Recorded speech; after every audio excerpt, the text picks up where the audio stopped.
Well, hello, everyone. Welcome to this iWoman Report. Thank you so much for joining us. Today, we're talking about the imbalance of women who are incarcerated and the harsh sentences. The number of women in prison has skyrocketed in our country, increasing over 700% over the past 4 decades, and their sentences are often harsher than their male counterparts for the same charges, even though women are often the accessory to and not necessarily the mastermind behind many of the crimes they commit.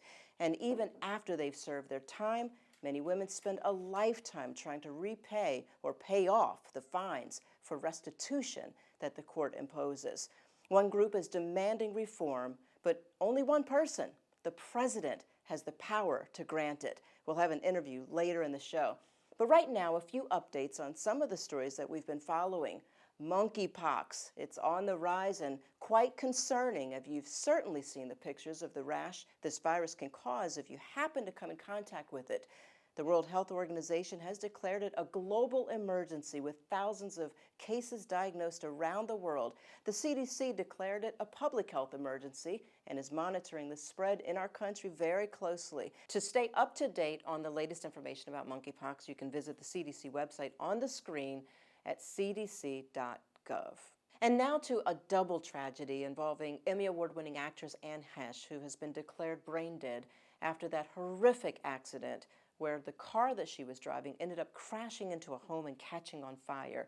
There was speculation that Heche had been drinking, but according to authorities, her blood test showed the former soap opera star and former girlfriend of Ellen DeGeneres had cocaine in her system at the time of the crash. Sadly, the home that she crashed into was completely destroyed, and the single woman who lived there lost everything. It's obviously been the most insane and traumatic time. Confusing. So I really, eventually I'll try to get back to everybody and read everybody's comments, but I am just really, thank you everybody from the bottom of my heart. It's really truly overwhelming. The news of Anne Heche passing is devastating. This entire situation is tragic, and there really are just no words. I'm sending love to everybody involved. A GoFundMe set up by neighbors has raised nearly $200,000. If you would like to make a donation, you can do so at the website on the screen or visit our website or social media for a link. And now back to our top story. As we reported at the top of the show, the incarceration rate for women in our country is skyrocketing, with over 230,000 women and girls living in prison across the country as we speak. Women have become the fastest growing population of incarcerated people. If that number isn't shocking to you, then how about this one? More than 5 million children in America have a parent who is in prison. Why is this a problem? Well, because many women who go to prison don't go because they committed a violent crime. Oftentimes, the women are the accessory to or accomplice, as opposed to the mastermind behind many of the crimes they commit. And they also tend to receive harsher penalties, including excessive fines, which are called restitution, that they spend years trying to pay back long after their sentence has ended.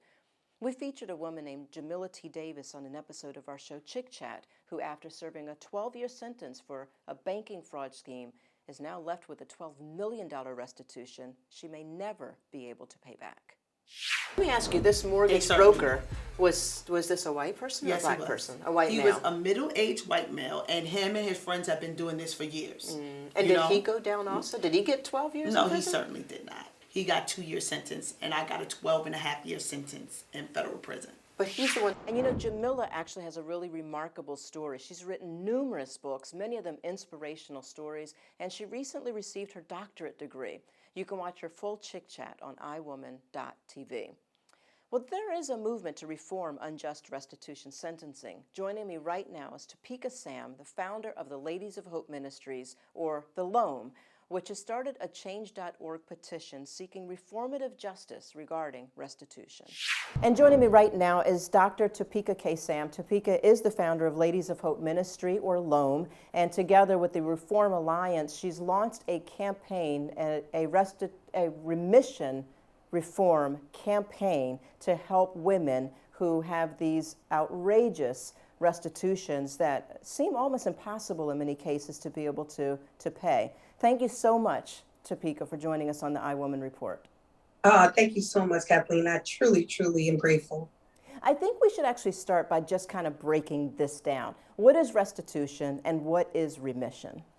Yeah, so restitution is the financial debt that a person has to pay as it relates to whatever charge that they've been, a crime that they've been charged with. And so, it could be, you see theft over $300 in a lot of states will trigger a felony charge. And so that amount of $400 or $500 is the restitution amount. We've seen more egregious cases where there's sisters that have to pay $550+ million in restitution, as if that would ever be paid. And so that is the restitution amount. The remission is a process through the clemency process on a federal level, where only the President of the United States can grant remission or clemency for these financial obligations.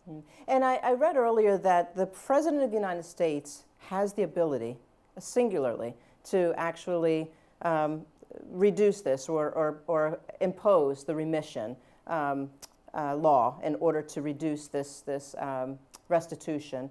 In your case, the president did step in and clear you of the charges that you had hanging over your head, including the restitution, correct? In my case, I did get a full pardon, which is technically, it doesn't clear you, but it says that, the United States of America, since that's who charged me, has stated that I satisfied whatever debt I paid and that I can receive all of my rights back.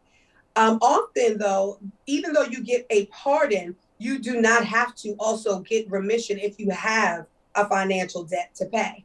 In my case, when I was charged with conspiracy. However, I was not charged with the financial obligation that they tried to impose. So therefore, that wasn't the issue. Now, with remission, which is also a clemency, right? So a person is charged, they serve their prison time, or a person is incarcerated and they're trying to get home and they have a life sentence or an egregious sentence, the president can do a clemency, which will then, commute the sentence of the individual. The remission is a process of the clemency application that will allow the President of the United States to allow these financial burdens to be considered as in completed. And so it's an interesting process because I didn't know about it. Many people don't know about it until a sister from Chicago, Elise Roper, reached out to me on social media based on all the works that, we do at LOHM and thought that I could help. Right. Does this adversely affect women? Oh, yeah. I mean, we know that, 85% of all women who are incarcerated are mothers of dependent children. So let's just start there. And so when you are mothers of dependent children, usually head of households, right? Whether it's as a single woman or, you have your family. Today, typically the woman is the one that's driving most of the income into the home. When you have this financial debt, a lot of times women cannot apply for another credit card. They cannot purchase a car, get any type of loan, whether it's a business loan, a personal loan, even a consolidation loan, mortgages. They can't purchase a home. Many of the sisters, just most recently, one of the sisters' bank accounts were closed just because of this charge. It imposes a defaulted debt on the credit. When you say that many times the men are not given the same sentence, the same restitution, why do you think that is? With women, we're treated like, you're supposed to be this way.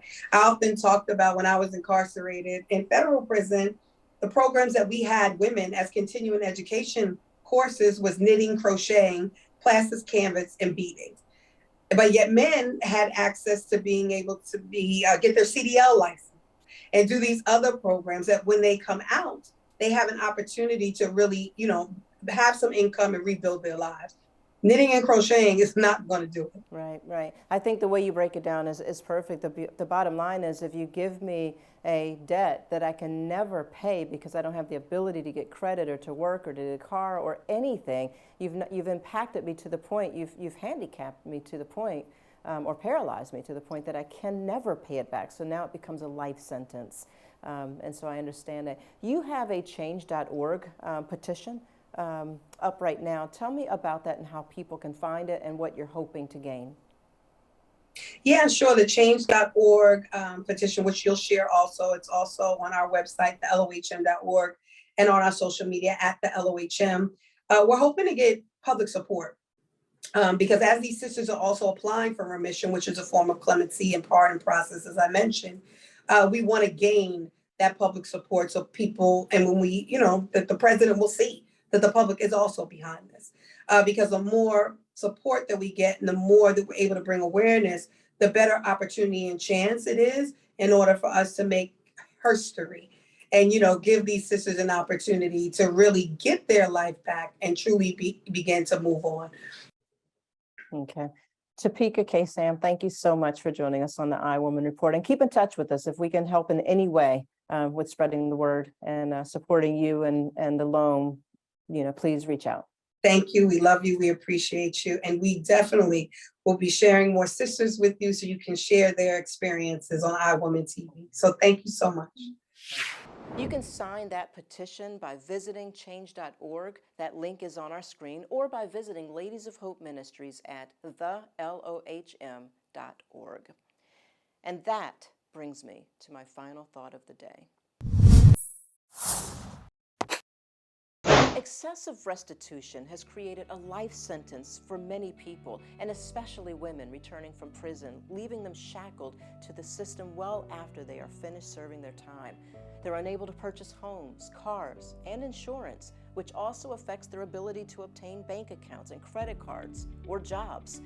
These barriers to reentry cause detrimental financial and psychological effects on these women and their families. 2/3 of women in prison come from a lifetime of physical and/or sexual abuse long before they were incarcerated. And while I'm not suggesting for a minute that anyone should be excused of a crime they committed, I do believe that it's time that we take a hard look at many of the laws that adversely affect women and underserved populations in disproportionate numbers to ensure that everyone is receiving the same harsh sentencing. And if we cannot say that for certainty, then it's time for reform. That's going to do it for this iWoman Report. Thank you so much for joining us. Everyone, please stay healthy, stay happy, and stay safe.